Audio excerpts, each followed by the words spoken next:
Et je cède maintenant la parole à Claude Nicolas. C'est comme ça, c'est bon, vous m'entendez là. Je vous remercie, monsieur le maire. Donc en préalable, je dirais que on ne peut pas aborder le DEB exclusivement par l'énumération d'une analyse financière et budgétaire. Le document d'orientation, pour autant qu'il est précis au plan financier, est de ce point de vue insuffisant. En effet, il s'agit d'un débat qui touche au plus près de la vie des habitants de notre commune.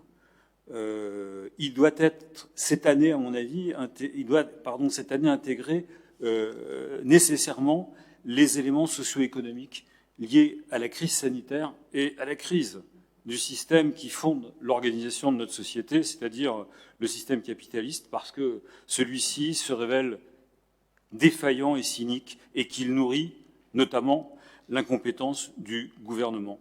Défaillant quant à sa réponse aux besoins urgents pour affronter la pandémie, mais très compétent pour assurer ses profits. C'est en cela qu'il démontre son cynisme. Un rapport récent d'Oxfam est clair. Dans la première phase de la crise sanitaire, les milliardaires français ont gagné 175 milliards d'euros de mars à décembre, soit l'équivalent de 2 fois le budget de l'hôpital public. C'est la 3e plus forte progression après les États-Unis et la Chine. Corollairement, on assiste à une explosion de l'aide alimentaire et à une augmentation des demandes de RSA. Les inégalités se sont accrues pendant la pandémie. La grande majorité du peuple a payé la crise au prix fort. 1 million de personnes ont basculé dans la pauvreté. Et la ville de Saint-Maurice n'est pas sous cloche. La crise a aggravé la précarité des populations les plus fragiles et beaucoup d'habitants sont tombés dans la précarité avec la perte de leur emploi. À ce titre, il nous semble que la mairie de Saint-Maurice doit être considérée dans son ensemble comme la maison commune, ces services municipaux comme un espace de solidarité parce qu'ils sont accessibles. Bien entendu, la commune de Saint-Maurice ne peut assumer l'intégralité des conséquences de cette crise qui met en responsabilité, au-delà de l'État, l'ensemble des collectivités départementales, régionales, mais nous devons être à l'écoute et disponibles et, en fonction de nos compétences et de nos moyens, assurer une aide à ses habitants. Le DEB du CCAS doit notamment tenir compte de cette situation. J'emprunte pour conclure ce préalable l'expression d'un étudiant au journal La Croix, et c'est pas seulement l'Humanité que je lis.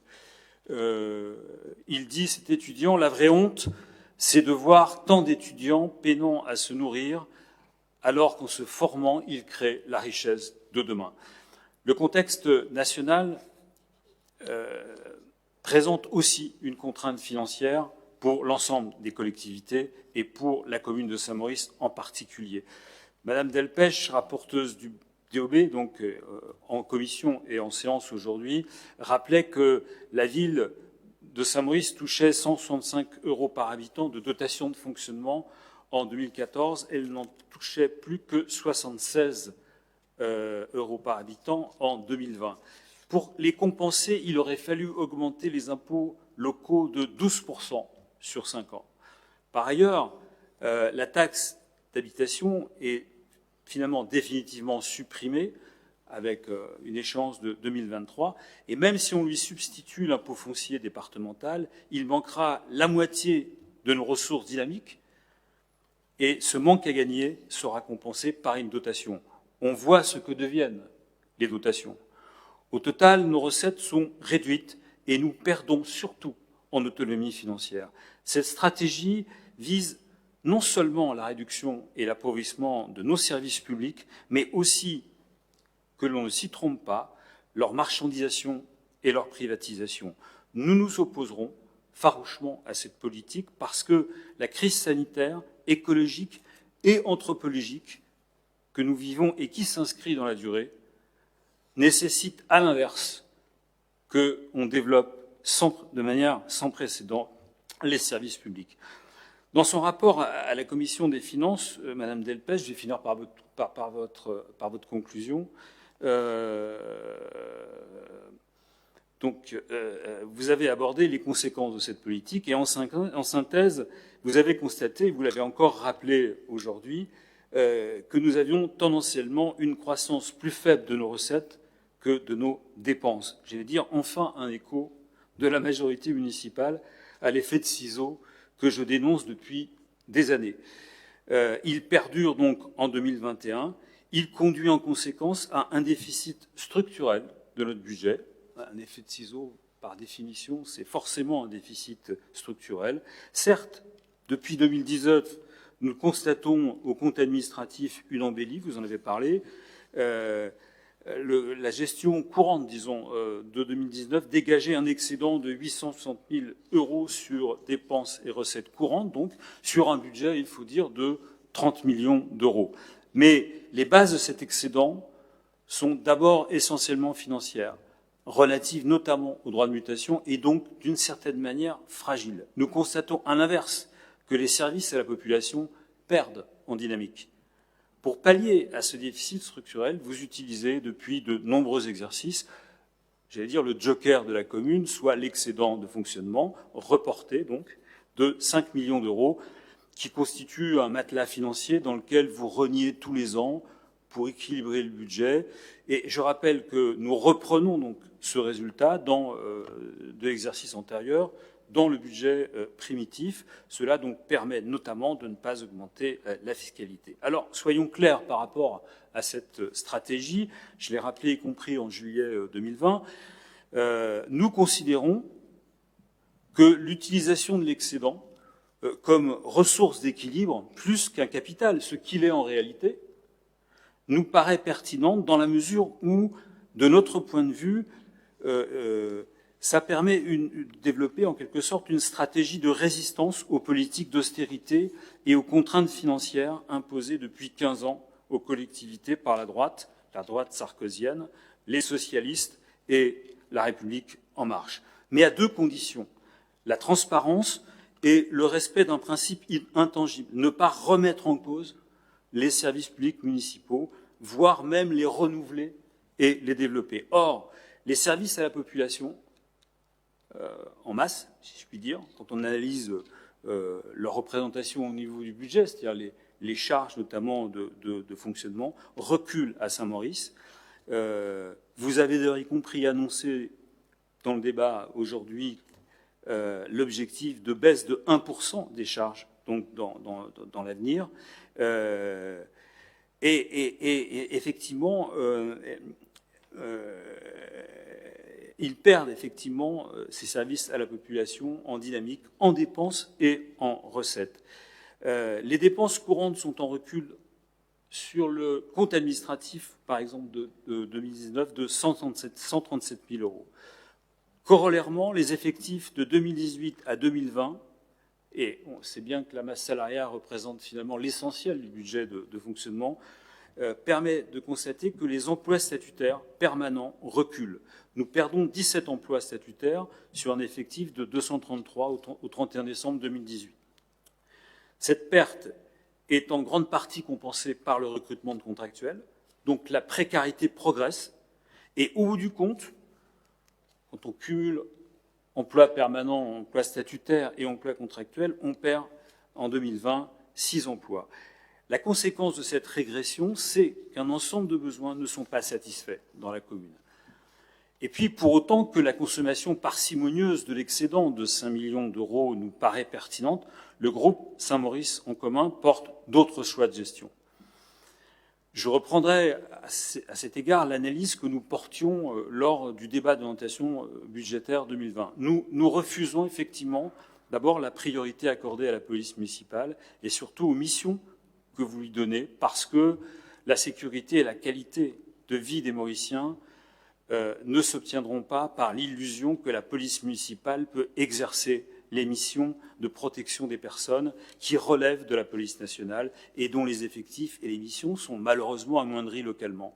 Nous demandons par ailleurs un bilan de la vidéoprotection qui coûte cher et qui est sans véritable efficacité.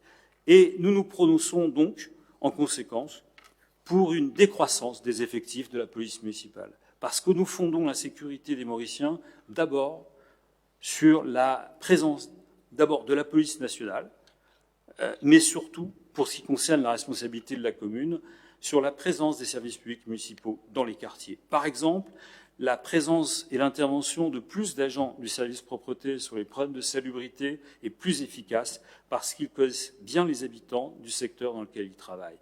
Et, j'allais dire, ça a été créé, je pense que la création d'une mairie annexe dans le quartier Montgolfier ou l'implantation d'un kiosque et d'une animation sur la place font plus pour la sécurité des habitants que la présence de policiers municipaux armés.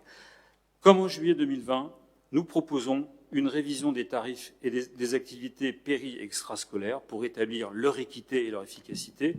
Nous souhaitons depuis de nombreuses années un bilan social et d'activité de ces services et nous souhaitons, à partir de ce mandat, un débat sur le projet éducatif.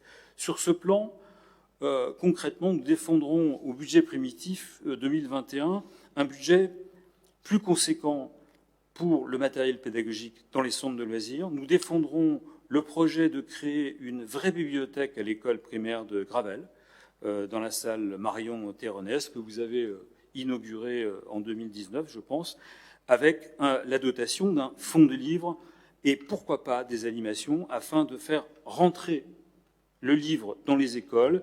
Le projet des parents d'élèves, d'ailleurs, va plus loin puisqu'il propose, donc, pour les classes primaires, la création même d'un fonds documentaire. C'est, nous pensons, une bonne manière de lutter contre l'échec scolaire et ça pourrait effectivement servir d'expérimentation pour les autres écoles. Sur la vie associative, nous pensons qu'il faut réfléchir à la création d'une maison des associations s'intégrant dans notre projet Saint-Maurice en commun dans le cadre du projet de maison commune, comme lieu ressource pour les associations, comme lieu d'accueil des usagers et d'animation.